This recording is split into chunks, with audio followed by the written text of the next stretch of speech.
Hi students, how are you all?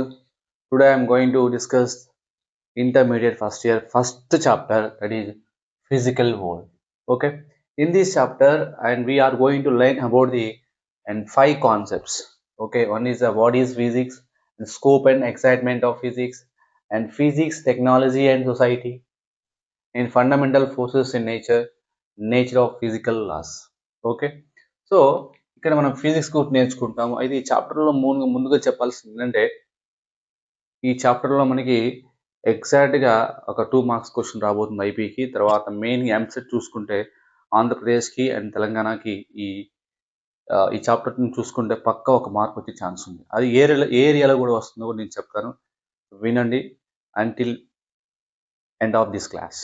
Okay, thank you. So first one, what is the physics? So before that, the physics, and we should know what do you mean by science, the word, the meaning of science. So the science, the word which is comes from the Greek word, the Greek word is scientia. Scientia అనే this is a word, Greek word. దేని నుంచి వచ్చింది? Greek నుంచి వచ్చేసింది. అంటే సైన్సియా అంటే ఏంటంటే to know. What do you mean by to? So what are the things, what are the happening around you, and we are going to learn, we are going to know that information that we call the science. Okay, science is nothing but everything in the nature.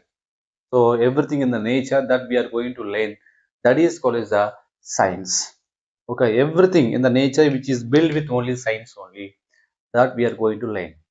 Actually everything, every secret is built by God. So if you want to know that all the secret that was created by God, and we have to know by only science. Okay, next the so from the there is a word, the word is science, which comes from again Sanskrit. So Sanskrit పరంగా మనం చూసుకున్నట్లయితే science అనేది Sanskrit ఏం చెప్తుందంటే విజ్ఞన్, విజ్ఞన్, విజ్ఞన్, విజ్ఞన్. The word is విజ్ఞన్. It is a Greek word. The meaning of విజ్ఞన్ is knowledge. Meaning of that science is knowledge as for the Sanskrit. So what is knowledge? So what is knowledge? So when you do anything, when you do any experiment, we are getting some knowledge, getting some information. So that is called as a knowledge. So whatever thing, if you are doing any experiment, if you do anything unknown thing, so unfortunately we are knowing, so that is called as a knowledge. Okay, so science is nothing but, as for the Greek, we call scientia, that is we know that it is in to know, and this is from the Sanskrit, the word vijnan, we call it as a knowledge. Okay, so actually if you want to know, so know, and just I said that know అంటే to know అంటే తెలుసుకోవడం మనం science అంటాం, simple గా అండాలంటే. ఎలా తెలుసుకుంటాం మనం? ఒక మెథడ్స్ ఉంటాయి మనకి. ఆ మెథడ్స్ ఏంటంటే సైంటిస్టులు కానీ ఎవరైనా సరే, they are following some methods, they are called the scientific methods. scientific methods scientific methods scientific method. In this, the first method is systematic observations. systematic observations systematic observations. The second one is control experiment. Controlled experiments. Control experiments. Control experiments. Third one is qualitative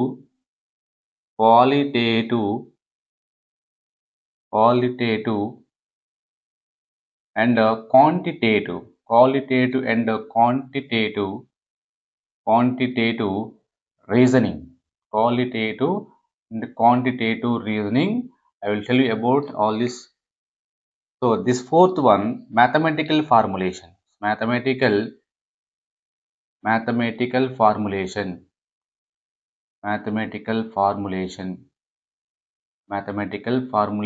And fifth one is verification.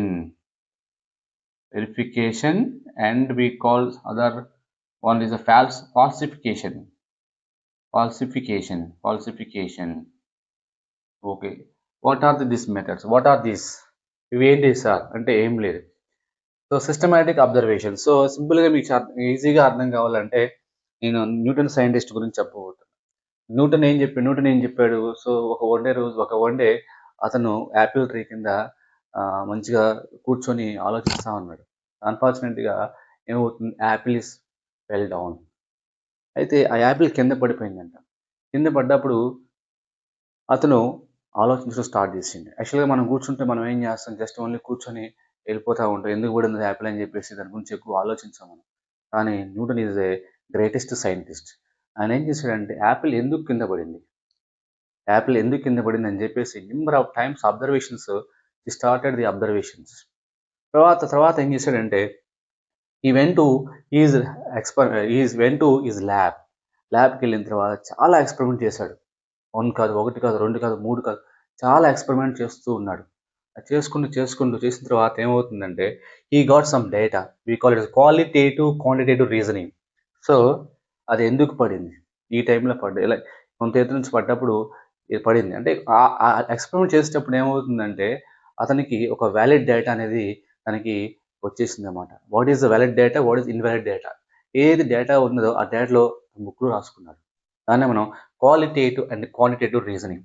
So ఈ data తీసుకున్న తర్వాత అతడు ఏమన్నాడు, ఎందుకు Apple కింద పడింది అని చెప్పేసి అని ఆలోచించగా అతడు ఇది because of only force of attraction between the Apple and the earth అని చెప్పేసి అతను ఏం చెప్పాడు, ఫోర్స్ అని చెప్పాడు. తర్వాత ఏమన్నాడు, ఈ ఫోర్స్ ఎందుకు, so what are the factors does the which effect the force, ఏ ఫ్యాక్టర్స్ ఫోర్స్ని ఎఫెక్ట్ చేస్తున్నాయని చెప్పేసి అన్నాడు. మనకు తెలుసు గ్రావిటేషన్ ఫోర్స్ ఫార్ములా ఏంటి, F is equal to G into M1 M2 by R square అని తెలుసు నీకు, 9th క్లాస్లో చదువుకున్నాను నేను. So this is the gravitational force. Don't worry about this equation and we will discuss in the next coming classes. Don't worry. తర్వాత so ఇదేంటి, mass of the M1 M2 mass of the product of mass of the bodies and this is the square of the distance between them. ఈ force అనేది ఎలా depend అవుతుందంటే masses మీద depend అవుతుంది, అదేవిధంగా distance మీద డిపెండ్ అవుతుంది అని చెప్పేసి అతను క్వాంటిటేటివ్ రీజనింగ్ లో డేటా నుంచి అతను సేకరించి ఈ విధంగా అతను ఫైనలైజ్ చేశాడు అనమాట. తర్వాత ఏం చేశాడు, he made the one formula, mathematical formula. That formula is F is equal to G into M1 M2 R square. Mathematical గా ఉన్న కాన్సెప్ట్ ని మ్యాథమెటికల్ ఫార్ములా చేసుకొని ఈ విధంగా F is equal to G into M1 M2 R square గా ఒక formula రాబట్టాడు. తర్వాత ఏంది, వెరిఫికేషన్. సో ఇది కరెక్టా కాదని చెప్పేసి వెరిఫికేషన్ చేశారు. అది వెరిఫై అయితే ఇట్ ఇస్ వెరిఫైడ్ అని చెప్పేశారు అనమాట. కానీ ఈ గ్రావిటేషన్ అనేది దేని వరకు ట్రూ అవుతుంది అంటే మైక్రో లెవెల్లో ఇట్ ఈస్ ట్రూ. మైక్రో లెవెల్లో లార్జ్ ఆబ్జెక్ట్స్ ఈ గ్రావిటేషన్ ఇస్ ట్రూ. కానీ ఆటోమిక్ లెవెల్లో వెళ్ళినట్టయితే ఆటమ్స్, మాలిక్యూల్స్ ఆ లెవెల్లో వెళ్ళినట్టయితే గ్రావిటేషన్ అనేది ఈ కాన్సెప్ట్ అనేది వ్యాలిడ్ అవ్వలేదు. కాబట్టి సో ఏమి వచ్చింది, క్వాంటమ్ థియరీ అనేది వచ్చింది, క్వాంటమ్ మెకానిక్స్, క్వాంటమ్ ఫిజిక్స్ అని వచ్చేసింది. క్వాంటమ్ థియరీ అనే ఒక ఫినామినా వచ్చింది. ఎవరు ఎక్స్ప్లెయిన్ చేశారంటే ఈ క్వాంటమ్ థియరీ ఎక్స్ప్లెయిన్ చేసింది. దీన్ని ఆటమ్ లెవెల్లో ఉన్నటువంటి ఇన్ఫర్మేషన్ మొత్తాన్ని కూడా క్వాంటమ్ థియరీ ఎక్స్ప్లెయిన్ చేసింది, న్యూటన్ థియరీ ఎక్స్ప్లెయిన్ చేయలేదు. దట్స్ వై ఇక్కడ quantum theory is a falsification of the Newton gravitation theory అని చెప్పేసి చెప్పాడు. అంటే దీన్ని బట్టి మనకి ఏం అర్థమవుతుందంటే సైన్స్లో ఇది ఫైనల్ థియరీ అని చెప్పలేము, ఇదే ఫైనల్ థియరీ అని చెప్పలేము. ఎందుకంటే ఎవరో సైంటిస్ట్ వస్తారు, మళ్ళీ దాని మీద ఎక్స్పెరిమెంట్ చేసి ప్రూవ్ చేసి yes this theory is not final, my theory is final అని చెప్పేసి చెప్తూ ఉంటూ వస్తారనమాట. రేపొద్దున న్యూటన్ థర్డ్ లా మనకు తెలుసు. న్యూటన్ థర్డ్ లా ఏం చెప్తుంది, action is equal to for every action there will be equal and opposite reaction అని చెప్పేసి న్యూటన్ థర్డ్ లా చెప్పేస్తుంది. మార్నింగ్ ఎవరైనా సైంటిస్ట్ వచ్చి ఇట్ ఈస్ నాట్ కరెక్ట్ అని చెప్తుంది విత్ ప్రూఫ్ ఎక్స్పెరిమెంట్స్. ఓకేనా. సో అప్పుడు మనం ఏం చేస్తాం, ఈజ్ ఇట్ ఫైనల్ థియరీ అంటామా, ఫైనల్ థియరీ అన్నాం. కాబట్టి సైన్స్లో ఇదే ఫైనల్ థియరీ అని చెప్పేసి పర్ఫెక్ట్గా మనం చెప్పలేదు. సో ఈ విధంగా మనం సైన్స్ గురించి కంప్లీట్గా మనం నేర్చేసుకోవచ్చు. ఓకే. ఒక సైన్స్ అంటే ఏంటి, ఒక అన్నోన్ థింగ్స్ని మనం తెలుసుకోవటమే. అంటే మన చుట్టూ ఉన్న విషయాన్ని అబ్జర్వ్ చేసి దాని మీద ఎక్స్పెరిమెంట్ చేసుకుంటూ దాని గుండా రీజనింగ్ చేసుకుంటూ దాని మ్యాథమెటికల్ ఫార్ములా చేసి ఫైనల్గా వెరిఫికేషన్ చేసినట్లయితే మనం దాన్ని ఏమంటాం, సైంటిఫిక్ మెథడ్స్ అని చెప్పేసి అని చెప్పొచ్చు. ఓకేనా. Next go for the what is the physics. Coming to the what is physics, what is the meaning of physics? Physics is nothing but nature. As for the textbook, NCERT textbook, physics, the word physics comes from the Greek word that is the nature. Nature means here we are going to study the properties of the matter. So matter and energy. Matter and energy, we are going to study about the physical properties of the matter and energy, that we call the physics. Physics nothing but here, so whatever the something is happening in the nature, so if we are going to learn, so already the God has created, the God కూడా అన్ని create చేశాడు మన universe లో.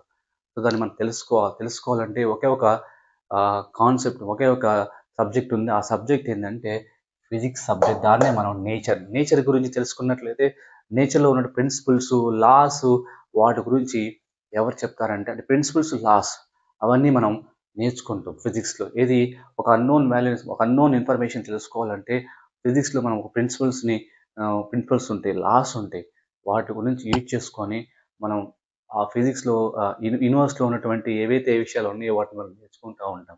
దాన్నే మనం physics అంటే. యాక్చువల్గా physics అనేది అలా యాక్చువల్గా డెఫినేషన్ అనేది అంటూ ఏమి లేదు, పర్ఫెక్ట్ డెఫినేషన్ అని చెప్పేసి మనం చెప్పలేదు. ఓకేనా? సో ఇందులో ఫిజిక్స్ అనే దాంట్లో మనకి ఒక ఎంతవరకు స్కోప్ వరకు మనం నేర్చుకోవచ్చు, ఎన్ని ఉంటాయి ఏంటి అని చెప్పేసి మనం చూసినట్లయితే సెకండ్ వన్ ఏంటి, scope and excitement of physics.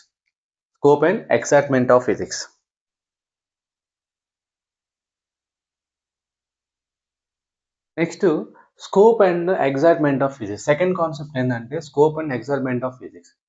Scope of physics అంటే ఏంటి? స్కోప్ ఆఫ్ ఫిజిక్స్ అంటే మనం ఎంతవరకు మనం వెళ్ళగలం నేర్చుకోవడానికి, దాన్నే మనం స్కోప్ అంటాం. ఫిజిక్స్లో మనం ఎంతవరకు వెళ్ళగలం నేర్చుకోవడానికి, దాన్నే మనం స్కోప్ ఆఫ్ ఫిజిక్స్ అంటాం. ఓకే, ఇందులో మనకి 3 డొమైన్స్ ఉంటాయి. ఆ డొమైన్స్ ఏంటంటే first one is macroscopic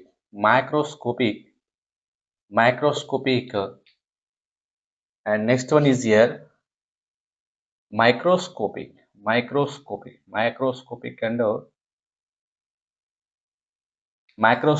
and microscopic. Okay na? 2 domains unde, one is a macroscopic and microscopic. So macroscopic ante this is the microscopic is a domain in which we study the large objects. Okay na?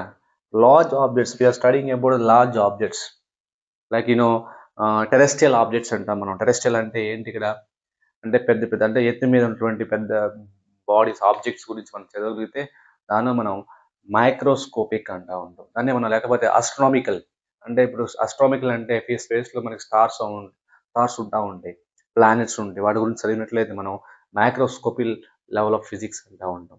ఓకేనా? ఇందులో యాక్చువల్గా మన intermediate first ఇయర్లో, second ఇయర్లో microscopic level ఉన్న subjects ఏంటంటే classical mechanics ఉంటాయి.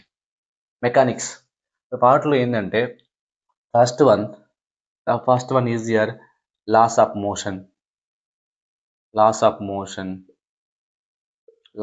Motion and next work power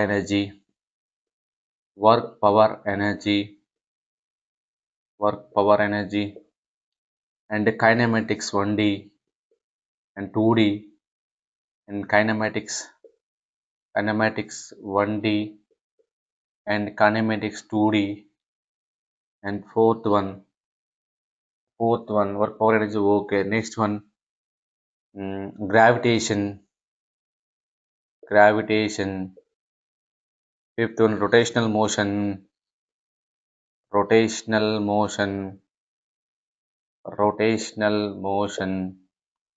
and sixth one oscillatory motion and next one and thermodynamics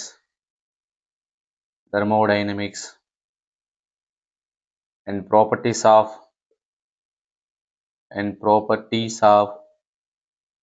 solids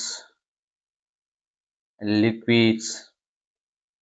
Okay, here so many this is a example for the microscopic level. So microscopic means here, and this is domain which include the terrestrial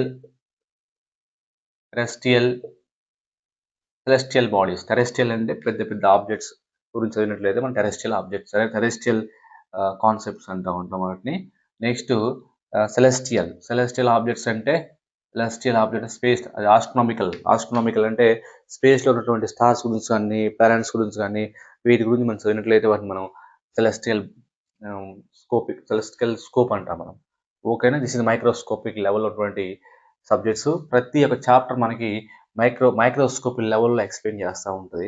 ప్రతి ఒక్క కాన్సెప్ట్ని, ప్రిన్సిపల్స్ని, లాస్ని, ఫిజిక్స్లో ఉన్న ప్రతి ప్రిన్సిపల్ని, ఏమేమి concepts ఉన్నాయి అవన్నీ కూడా ప్రతిదీ కూడా ఎక్స్ప్లెయిన్ చేస్తాం మనకి.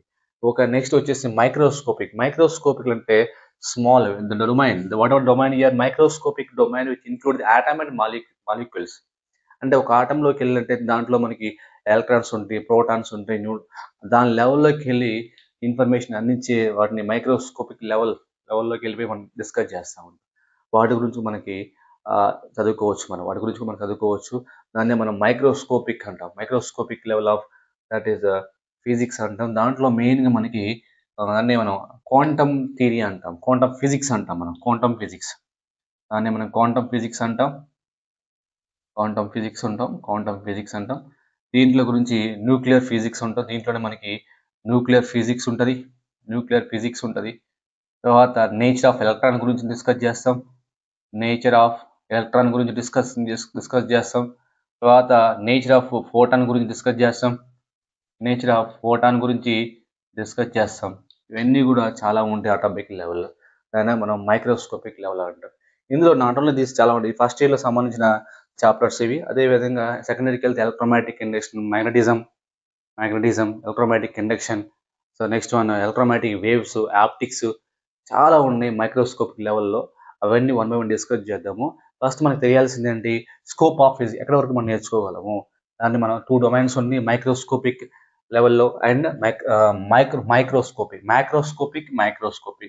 మైక్రో అంటే పెద్ద పెద్ద ఆబ్జెక్ట్స్ మనకి able to see, that is the object able to see. But here when you go microscopic means atom level we are unable to see. దాన్ని కూడా మనం చదవగలుగుతాం with the help of physics. So this is about the scope of the physics. Okay, so next scope of physics over. Next, excitement of physics లో చూడండి, ఇక్కడ నేను ఎలా explain చేస్తాను. Daily life phenomena. So మనకి డైలీగా కొన్ని ఫినామినాస్ జరుగుతూ ఉంటాయి. లైక్ ఫినామినాస్ అంటే మనం నేచర్లో చూస్తున్నప్పుడు just after the fall rainbow form అవుతుంది, అవునా కదా, రెయిన్బో ఫామ్ అవుతుంది. లేదంటే ఇంకా మనం ఒక ఆబ్జెక్ట్ మనం చూడగలుగుతున్నాం అంటే దాని మీనింగ్ ఏంటి, రిఫ్లెక్షన్ ఆఫ్ లైట్. ఇవన్నీ ఫినామినాస్ ఆటోమేటిక్ జరిగిపోతుంది నేచర్లో. వాటిని మనం న్యాచురల్ ఫినామినాస్ అంటాం. సో అండర్స్టాండ్ చేసుకుంటాం. ఫస్ట్ డైలీ లైఫ్ ఫినామినాలో ఏం జరుగుతుంది ఫస్ట్ అండర్స్టాండ్ చేసుకోవాలి. చేసుకున్న తర్వాత కండక్టింగ్ ఎక్స్పెరిమెంట్స్, నువ్వు ఎక్స్పెరిమెంట్స్ చేయాలి. చేసినట్లయితే ఎక్స్పెరిమెంట్ చేసిన తర్వాత ఈ ఎక్స్పెరిమెంట్ చేసిన తర్వాత మనం ఏవైతే ఫినామినా ఉందో మన అప్లికేషన్స్కి ఎలా ఉపయోగపడుతుంది అనే కాన్సెప్ట్ చాలా ఇంపార్టెంట్. సో ఈ అప్లికేషన్ అనేది ఫ్యూచర్లో అడాప్ట్ చేస్తుంది, ఎలా అంచనా వేస్తుంది. అంటే ఎగ్జాంపుల్ చూస్తున్న గూగుల్ మ్యాప్ అనే ఒక అప్లికేషన్ ఉంది. ఆ అప్లికేషన్ మ్యాప్లో ఫ్యూచర్ని మనం ఆ లొకేషన్ కూడా మనం చెప్పగలం అన్నమాట. ఇప్పుడు నువ్వు ఇక్కడ ఉన్న లొకేషన్ కావాలి నీకు, అలా గూగుల్ మ్యాప్ ద్వారా నువ్వు ప్రెడిక్ట్ చేయగలం. ఆ లొకేషన్ ఎగ్జాక్ట్గా ప్రెడిక్ట్ చేయగలం. ఎగ్జాక్ట్గా మనం చేయకపోయినా సో 100%, 99.9% మనం ఆ లొకేషన్ మనం ప్రెడిక్ట్ చేయగలం, అవునా కదా. So this is the excitement. అంటే ఒక కొత్త విషయాన్ని మనం నేర్చుకున్నాం అంటే మనకి ఎలా అనిపిస్తుంది, ఒక ఎక్సైట్మెంట్ అనిపిస్తూ ఉంటుంది. దాన్నే మనం ఎక్సైట్మెంట్ ఆఫ్ ఫిజిక్స్. ఆ ఫిజిక్స్ అనేది మనకి ఒక ఎక్సైట్మెంట్ ఇస్తూ ఉంటుంది, ఒక ఎనర్జీ ఇస్తూ ఉంటుంది. ఒక కొత్త విషయాన్ని మనం నేర్చుకున్నప్పుడు ఆ ఎక్సైట్మెంట్ అనే ఫీలింగ్ అనేది మన ఫిజిక్స్ ఇస్తుంది. కాబట్టి దాన్ని మనం ఎక్సైట్మెంట్ ఆఫ్ ఫిజిక్స్ అంటాం. ఓకేనా. ఇంకా ఎగ్జాంపుల్ చెప్పాలంటే చూడు, ఓకే దిస్ ఇస్ ఇద్దరు సరిపోతుంది. Exam point of it is enough. So excitement physics and scope of physics over. Next go for the physics and technology and society. Next physics, technology and society. So physics నుంచి ఏ technology వచ్చింది, అదే technology నుంచి కొత్త physics ఏమొచ్చింది. ఏమన్నా ఇక్కడ ఏమైనా సరే ఇక్కడ physics gives rise to technology. Physics అనేది ఒక టెక్నాలజీని మనకి ఇచ్చింది. అదేంటి technology? For example silicon chips, ఇది ఫిజిక్స్ సంబంధించినటువంటి సబ్జెక్ట్. ఇది సిలికాన్ చిప్స్. సిలికాన్ చిప్స్ అంటే ఐసిస్ కావచ్చు, అవి సెమీ కండక్టర్స్, సిలికాన్, జెర్మేనియం, వాటిని యూజ్ చేసుకుని మనం ట్రాన్సిస్టర్స్ తయారు చేయొచ్చు, డయోడ్స్ తయారు చేయొచ్చు, ట్రాన్సిస్టర్ తయారు చేయొచ్చు, డయోడ్ తయారు చేయొచ్చు, ఐసిస్ తయారు చేయొచ్చు. ఇవన్నీ ఎక్కడ యూజ్ చేస్తామంటే, ఏ టెక్నాలజీ యూజ్ చేస్తామంటే టీవీలో యూజ్ చేస్తాం, మొబైల్‌లో యూజ్ చేస్తాం, మొబైల్ రిమోట్‌లో ఉన్నటువంటి ఏ రిమోట్‌లో అయినా సరే చూస్తే మనకి కాంబినేషన్ ఆఫ్ రెసిస్టర్స్ ఉంటాయి. అదేవిధంగా ఈ సెమీ కండక్టర్స్ ఉంటాయి. ఓకేనా? సో, వీటిని మనం ఒక physics gives rise to technology. Physics నుంచి మనం ఒక టెక్నాలజీ రాబడతాం. అదే విధంగా సో, ఎగ్జాంపుల్ ఇంకోటి చూసుకుంటే electromagnetic wave. This is physics యాక్చువల్‌గా ఎలక్ట్రోమాగ్నెటిక్ వేవ్ అనే కాన్సెప్ట్ ఇది ఫిజిక్స్‌లో ఉన్న చాప్టర్ అది. దీని నుంచి ఈ కాన్సెప్ట్ నుంచి ఈ ఫిజిక్స్ నుంచి ఈ ఫిజిక్స్‌ని ఉపయోగించి యూజ్ చేసుకొని వైర్‌లెస్ కమ్యూనికేషన్ తయారు చేసాం. మనం మాట్లాడుతా ఉన్న ఫోన్ ఇప్పుడు వైర్‌లెస్ వితౌట్ వైర్ లేకుండా మనం మాట్లాడుకుంటున్నాం అంటే because of only physics that is electromagnetic waves అని. So, light is travelling in the form of electromagnetic wave. So, everything concept మనం డిస్కస్ చేస్తాం ఇక్కడ. ఫస్ట్ మనకేంటంటే వీటి గురించి మనకు తెలియాలి. ఫిజిక్స్ నుంచి టెక్నాలజీ ఎలా వచ్చింది? అందులో ఎగ్జాంపుల్స్ ఎలా ఉన్నాయి? మనం చూసుకోవాలి ఇక్కడ. తర్వాత ఎలక్ట్రోమాగ్నెటిక్ ఇండక్షన్ ఉంది. ఎలక్ట్రోమాగ్నెటిక్ ఇండక్షన్ నుంచి మనం ఆల్టర్నేటింగ్ కరెంట్ ప్రొడ్యూస్ చేస్తాం ఆల్టర్నేటింగ్ కరెంట్‌లో. ఇందులో మనకి బేసిక్‌గా ట్రాన్స్‌ఫార్మర్స్‌లో ఉన్న కాన్సెప్ట్ ఉంది. ట్రాన్స్‌ఫార్మర్‌లో ఎలక్ట్రోమాగ్నెటిక్ ఇండక్షన్ ప్రిన్సిపలే ఉంటది. ఓకేనా? అండ్ దీనిలో transformer, step up transformer, step down transformer, వోల్ట్‌ని ఎలా స్టెప్ అప్ చేయొచ్చు, వోల్ట్ ఎలా స్టెప్ డౌన్ చేయొచ్చు అనే కాన్సెప్ట్ మొత్తం కూడా ట్రాన్స్‌ఫార్మర్‌లో నేర్చుకుంటాం మనం. నెక్స్ట్ ఏదైనా జనరేటర్ ఉంది. జనరేటర్ ఒక డివైస్, టెక్నాలజీ మనం అంటే దేన్ని యూజ్ చేసుకొని ఇది జనరేటర్ మన డివైస్‌ని మనం మ్యానుఫ్యాక్చరింగ్ చేసామంటే because of only this principle, because of this physics principle. Electromagnetic induction principle నుంచి మన జనరేటర్‌ని మనం మ్యానుఫ్యాక్చరింగ్ చేసాం. అంటే ఒక ఫిజిక్స్ నుంచి మనం టెక్నాలజీని తీసుకురావచ్చు అని చెప్పేసి ఇది చెప్తున్నాం. Relation between the physics and technology. అదేవిధంగా మనకు దగ్గర టెక్నాలజీ ఉంది, మన ఫిజిక్స్ కూడా రాబట్టు. ఫర్ ఎగ్జాంపుల్ ఓల్డెన్ డేస్‌లో మనకి హీట్ ఇంజిన్స్ ఉండేవి. అవునా? సో, దాన్నేమో స్టీమ్ ఇంజిన్స్ దేని నుంచి వచ్చింది? స్టీమ్ ఇంజిన్ నుంచి మనం ఫిజిక్స్ రాబట్టినాం. అంటే ఏ కాన్సెప్ట్ ఉందో thermodynamics, heat concepts, heat transfers. So, దాని నుంచి మనం థర్మోడైనమిక్స్. సో, ఈ ఓల్డెన్ డేస్‌లో మనకి హీట్ ఇంజిన్స్ ఉన్నాయి. హీట్ ఇంజిన్ తర్వాత మనకి డీజిల్ ఇంజిన్స్ వచ్చినాయి. తర్వాత బుల్లెట్ ట్రైన్స్ వచ్చినాయి. ఇప్పుడు హూప్ ట్రైన్స్ అంటా ఉంటారు. హూప్ ట్రైన్స్ అంటే గంటకి 300 కిలోమీటర్స్ అలా చాలా డిస్టెన్స్ ట్రావెల్ చేసాం. ఏరోప్లేన్ కంటే కూడా చాలా ఫాస్ట్‌గా వెళ్ళే ట్రైన్స్ ఇప్పుడు కొత్తగా టెక్నాలజీ వచ్చింది. Because of only physics. Next ఇంక పోతే న్యూక్లియర్ రియాక్టర్. న్యూక్లియర్ రియాక్టర్ ఒక టెక్నాలజీ ఉంది. ఆ టెక్నాలజీ దాంట్లో ఏం యూజ్ చేస్తాం? దాని నుంచి ఏమొచ్చిందంటే న్యూక్లియర్ ఫిజన్ రియాక్షన్ అనే కాన్సెప్ట్ ఫిజిక్స్‌లో వచ్చింది. తర్వాత కంప్యూటర్ టెక్నాలజీలో మనం యూజ్ చేసేది ఏంటి? డిజిటల్ లాజిక్ యూజ్ చేస్తాం. ఏరోప్లేన్‌లో బెర్నౌలీ ప్రిన్సిపల్ యూజ్ చేస్తాం. ఓకేనా? ఈ విధంగా మనం ఫిజిక్స్ నుంచి టెక్నాలజీ రిలేషన్ ఉంది. టెక్నాలజీ నుంచి ఫిజిక్స్ కూడా రాబట్టొచ్చు. అంటే technology gives rise to the new physics and physics gives rise to the new technology. అందుకని దిస్ ఇస్ ద రిలేషన్స్. ఫిజిక్స్‌కి టెక్నాలజీ చాలా మంచి రిలేషన్ ఉంది. ఫిజిక్స్ వచ్చినట్లయితే మన టెక్నాలజీ కొత్త టెక్నాలజీ మనం కనుక్కోవచ్చు. ఓకేనా? ఇది physics and technology and society. సొసైటీకి ఎలా రిలేషన్ ఉంది ఫిజిక్స్, టెక్నాలజీ అనేది? సో, మనకి చూసినట్లయితే దీనికి సంబంధించిన నేను ఒక చార్ట్ ఇస్తానని దీని తర్వాత నేను ఒక చార్ట్ ఇస్తాను. ఆ చార్ట్ వరకు ప్రిపేర్ అవ్వండి.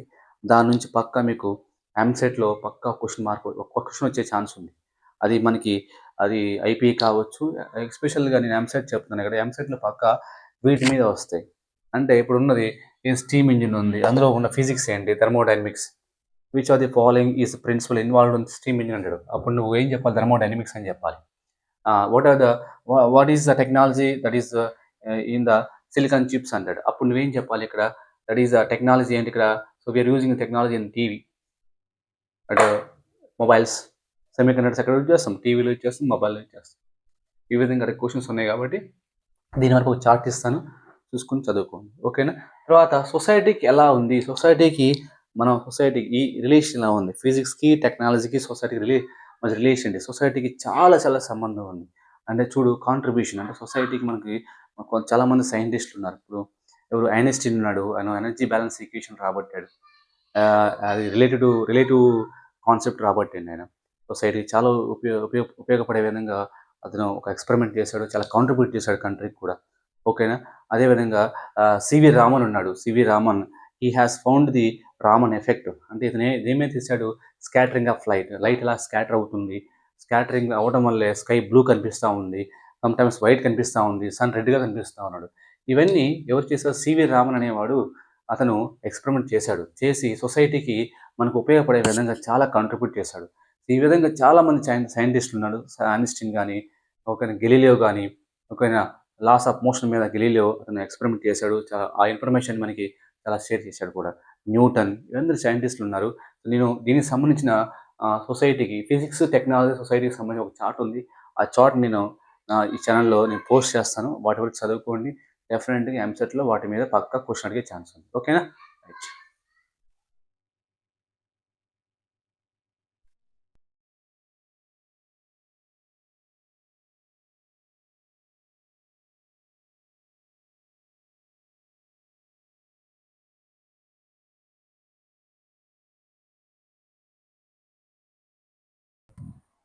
నెక్స్ట్ ఫోర్త్ కాన్సెప్ట్ ఈజ్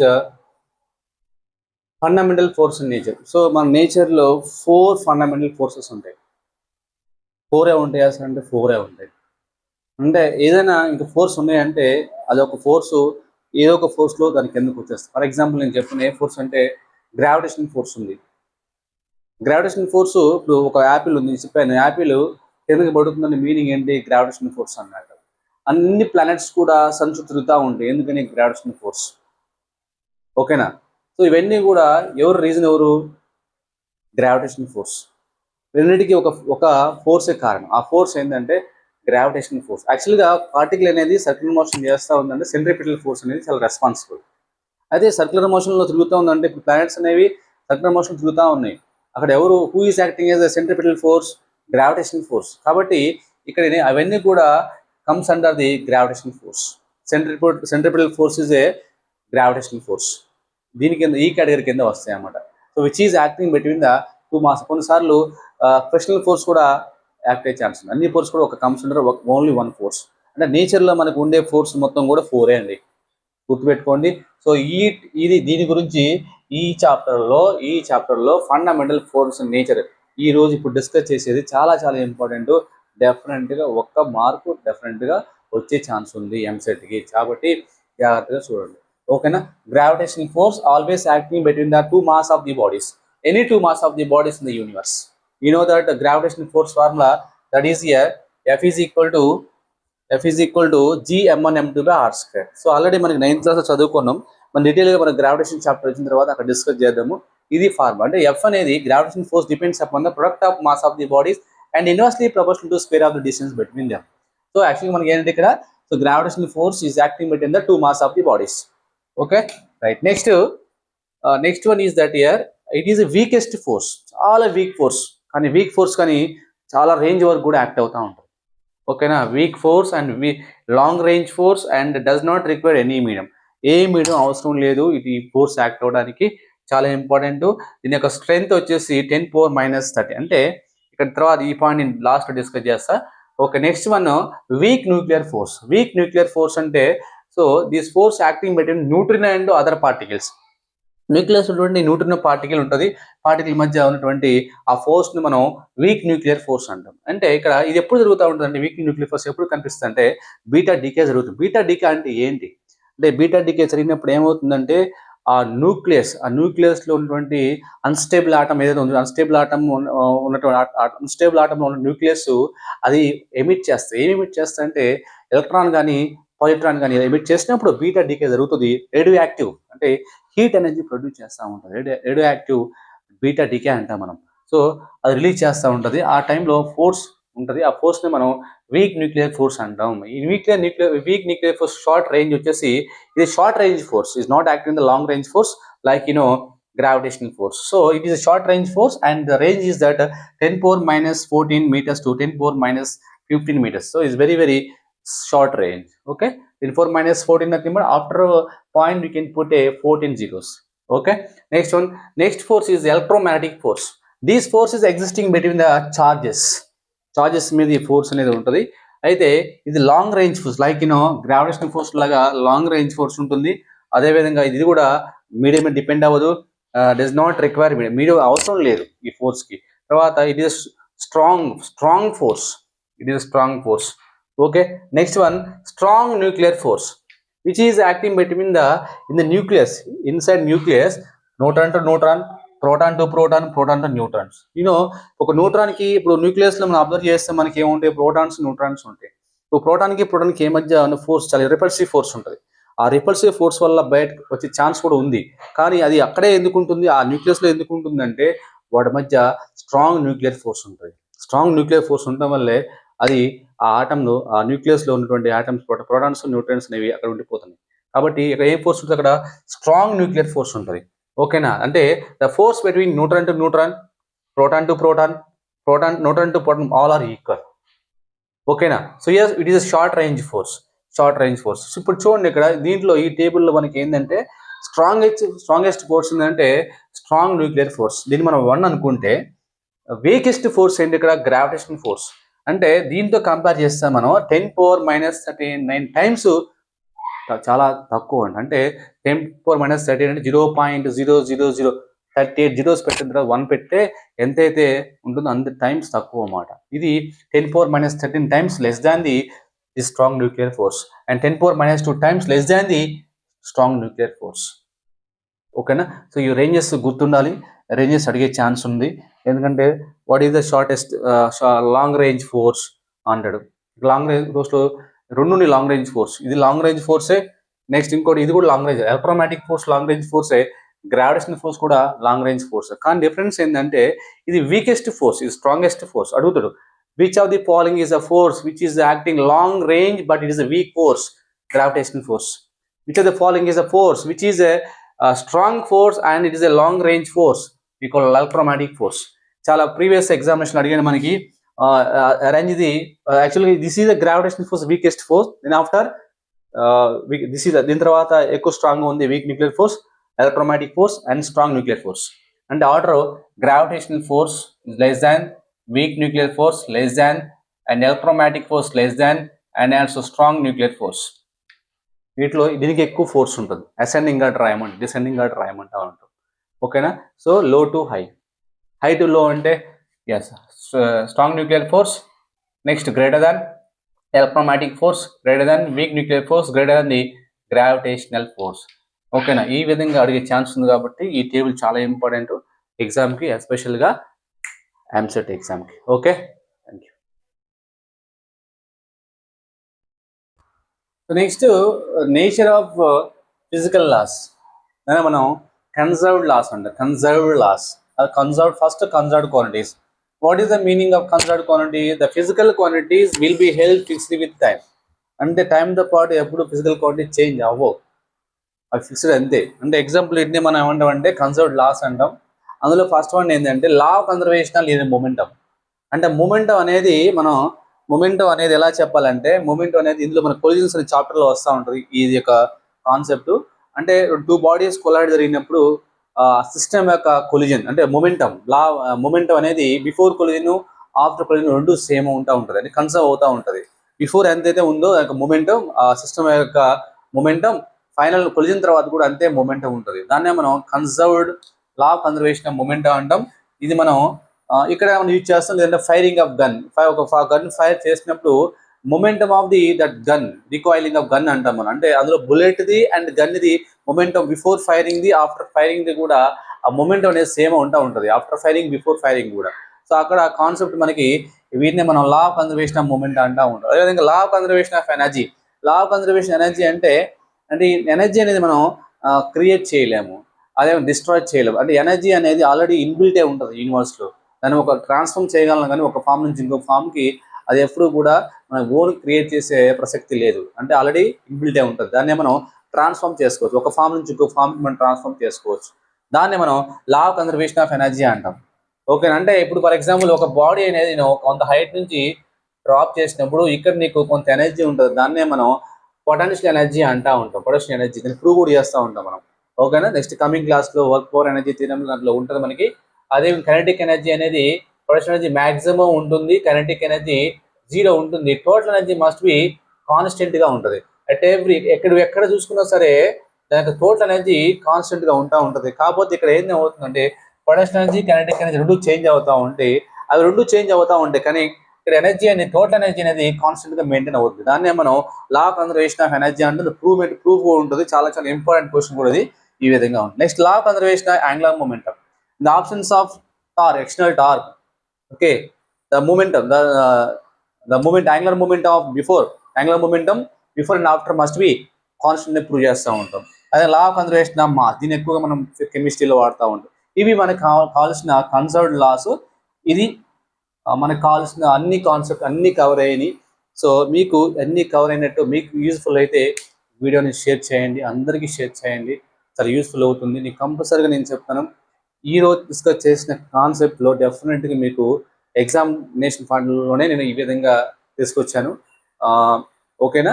చదువుకోండి, ఎంసెట్లో మంచి ర్యాంక్ కొట్టండి. ఓకే.